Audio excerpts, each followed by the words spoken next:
¿Quién fue realmente Judas Iscariote? ¿Un hombre dominado por la codicia, o un peón en un plan mucho más grande de lo que imaginamos? ¿Qué lo llevó a vender al maestro por 30 monedas, y por qué Jesús lo llamó amigo en el momento de la traición? Después del beso en Getsemaní, ¿cómo fueron las últimas horas de Judas?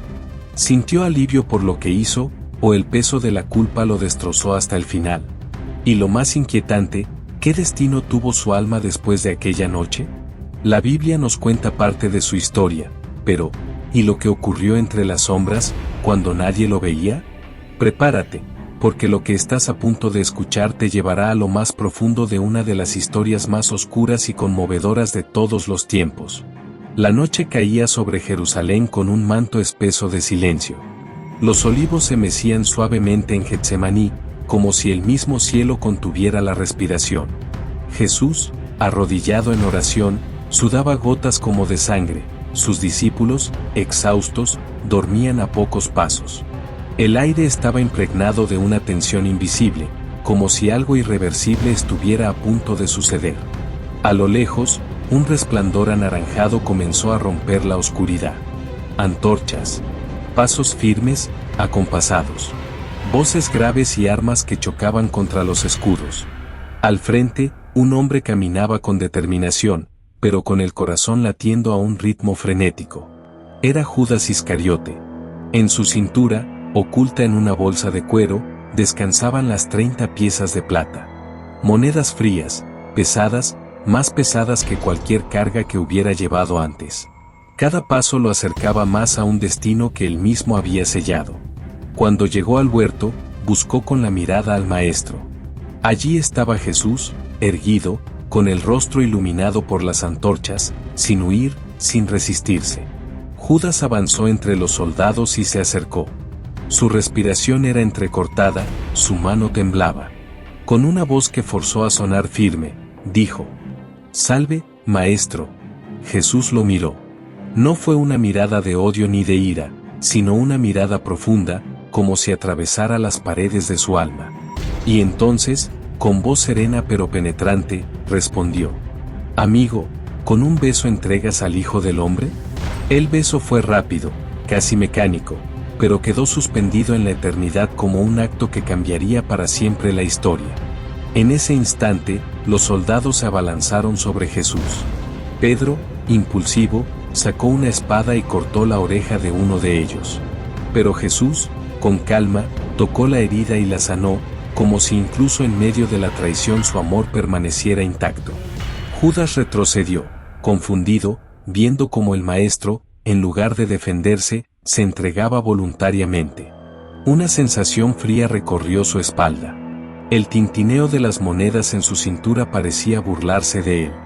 Mientras Jesús era llevado, Judas quedó solo, inmóvil, con la noche tragándose sus pensamientos. El amanecer sobre Jerusalén traía consigo un bullicio extraño. Judas caminaba sin rumbo por calles estrechas, sintiendo el peso de las 30 piezas de plata. No eran solo monedas, en su mente se habían convertido en gotas de sangre coagulada. Sacó la bolsa y la abrió. Las monedas brillaron bajo la luz del sol naciente, pero ese brillo ya no le producía satisfacción. Al contrario, parecía que lo cegaban. El sonido metálico al chocar unas con otras le retumbaba como un martillo en la conciencia. Judas intentaba justificarse. Ellos decían que era peligroso, que si se proclamaba rey, Roma destruiría a todos, que era mejor que muriera uno por el pueblo. Pero la verdad era más cruda: había vendido al único inocente que había conocido. A cada paso, las voces de los comerciantes, los pregones y el murmullo de la ciudad se mezclaban con otra voz, la voz de Jesús, que le llamaba amigo. ¿Cómo podía llamarlo así después de lo que él había hecho? Un rumor comenzó a recorrer la ciudad. Jesús había sido juzgado por los sacerdotes y sería entregado a los romanos. La sangre de Judas se heló. Lo que había creído un simple arresto se había convertido en una condena a muerte. El peso en sus manos ardía. Aquellas monedas ya no eran recompensa, sino una sentencia contra su propia alma.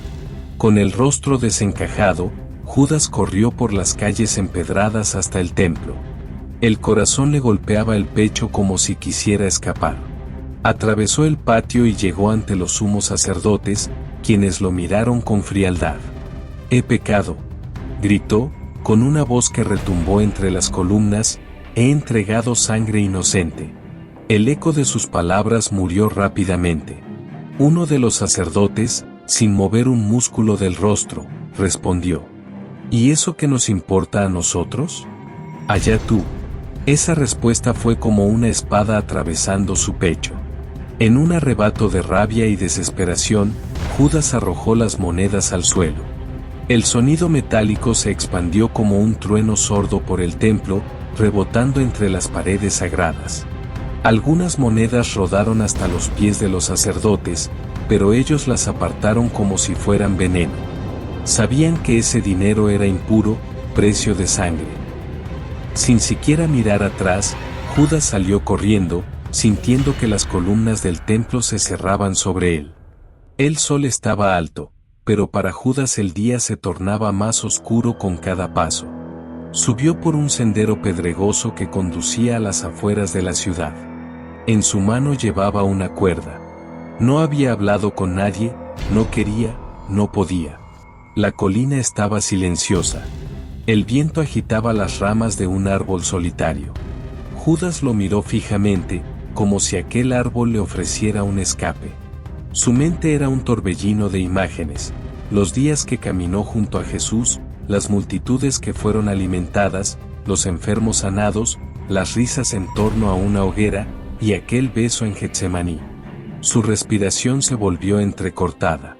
Se arrodilló, miró al cielo, y murmuró algo que nadie escuchó. Después, con manos temblorosas, ató la cuerda a una rama gruesa. Dio un último vistazo a la ciudad a lo lejos, y se dejó caer en el abismo de la culpa. Los sacerdotes recogieron las monedas del templo. No podían ponerlas en el tesoro, pues eran precio de sangre. Así que decidieron comprar con ellas un terreno para enterrar a extranjeros. Ese lugar pasó a llamarse Akeldama, el campo de sangre. El cuerpo de Judas fue encontrado más tarde. La colina, el árbol y el silencio fueron testigos mudos de su final. La gente murmuraba, horrorizada, y su nombre comenzó a pronunciarse con desprecio y miedo. Pero su historia quedó como una advertencia eterna, no solo sobre la traición, sino sobre el peligro de un remordimiento sin arrepentimiento. Pedro también falló, pero volvió a Jesús.